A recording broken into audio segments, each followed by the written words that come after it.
Aceptado la invitación para venir a platicar con nosotros sobre el movimiento de independencia. General, sabemos que usted nace el 10 de agosto de 1783 en Tixla, Guerrero.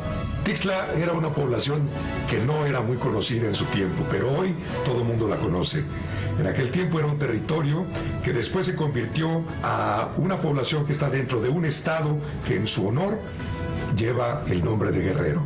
Un honor bien merecido, general, ya que usted, junto con don Agustín de Iturbide, fueron los que consolidaron la independencia de nuestro país. Yo en realidad creo que ese honor le corresponde a los que iniciaron el movimiento de independencia, como el cura Hidalgo, Allende, y a Agustín y a mí solo nos tocó finiquitarlo. Su padre era un convencido realista, general. ¿Qué fue lo que le hizo unirse al movimiento de independencia? Mi padre no era realista en sí. Él se preocupaba porque con una revuelta de esa magnitud, era muy fácil que perdiéramos todo lo que habíamos logrado con tanto sacrificio. Claro. En realidad, eso era lo que a él le preocupaba, pero él nunca se opuso a que yo me involucrara en este movimiento. Y en 1810, al inicio del movimiento, usted tomó las armas. Poco tiempo después de que el cura Hidalgo inició el movimiento de independencia, pasaron por mi tierra Hermenegildo Galeana y su ejército, y fue él mismo en persona quien me invitó a alistarme en sus filas. Yo jamás lo dudé, yo sabía que era lo que tenía que hacer. Poco después, el general Morelos quedó al mando de todos los ejércitos.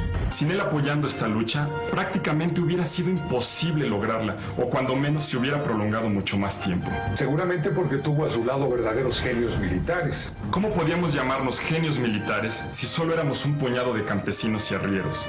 En cambio, teníamos un gran amor por esta tierra y eso nos hacía luchar como fieras en contra del yugo español. Usted, general, se destacó por lo que ahora conocemos guerra de guerrillas, es decir, con pequeñas fuerzas atacar al enemigo en diferentes lugares sin permitirle deducir dónde sería el siguiente ataque. Desde mi campamento en Atlajamalcingo del Monte, salíamos en pequeños grupos, atacábamos las fuerzas realistas y de inmediato huíamos casi sin ser vistos. Después construí otro fuerte cerca de la costa para dominar todo ese sector. El general Morelos le da entonces a usted una importante encomienda, ¿no?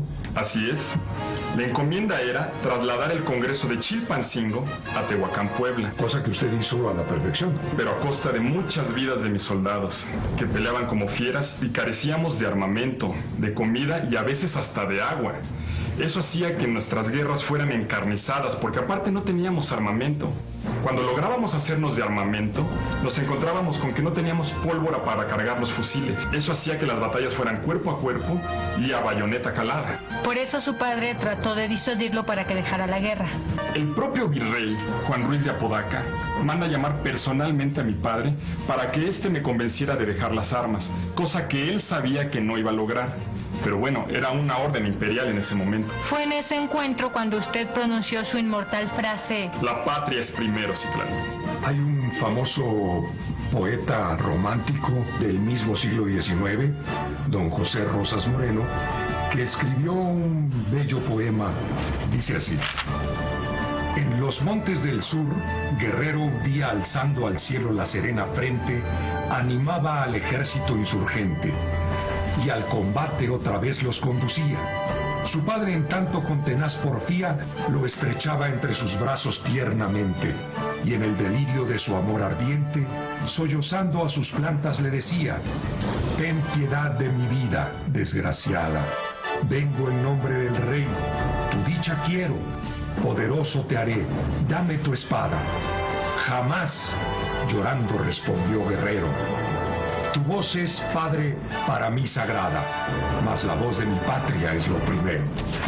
Mi padre, a pesar de ser un campesino, era un hombre muy orgulloso y jamás sollozaría mis plantas. La batalla contra el general realista José de la Peña fue su primer batalla en la que destacó.